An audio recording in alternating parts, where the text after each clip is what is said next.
Rent in New York just hit an all-time record. If you're renting a market rate apartment right now, you're definitely feeling it. A lot of people are asking the same question.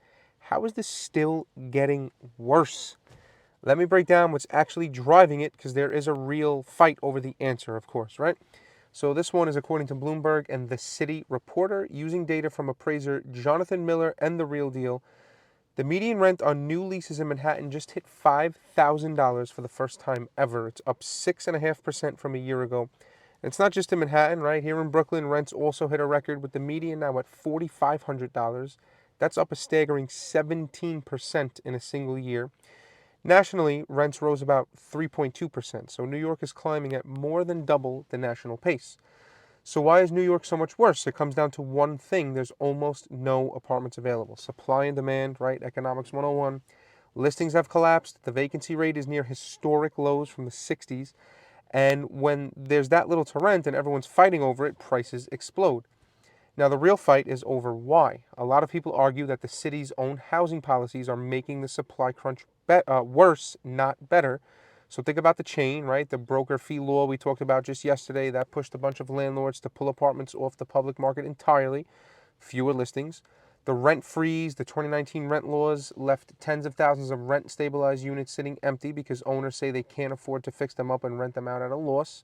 We covered that too. It's around 57,000 empty apartments. And the city's barely building enough new housing to begin with on top of all this, right? So add that all up, the pool of available apartments shrinks and rents go through the roof. And there's real irony in it, because the rent freeze did protect people in stabilized apartments, but for everybody in a market rate apartment, which is most renters, they're fighting for their lives at all-time highs. So, to be fair, this is genuinely contested.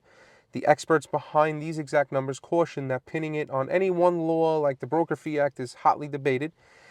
Their bigger point is simpler. New York just does not build enough housing, period. There's broader economic pressure keeping would-be buyers stuck renting, which crowds the rental market even more.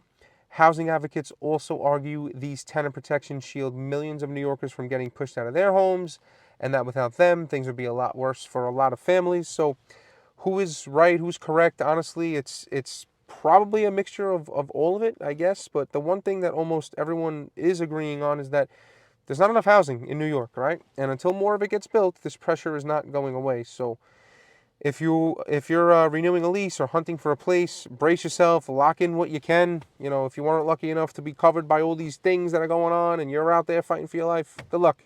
It's just it's every week or every month the headlines get worse for you.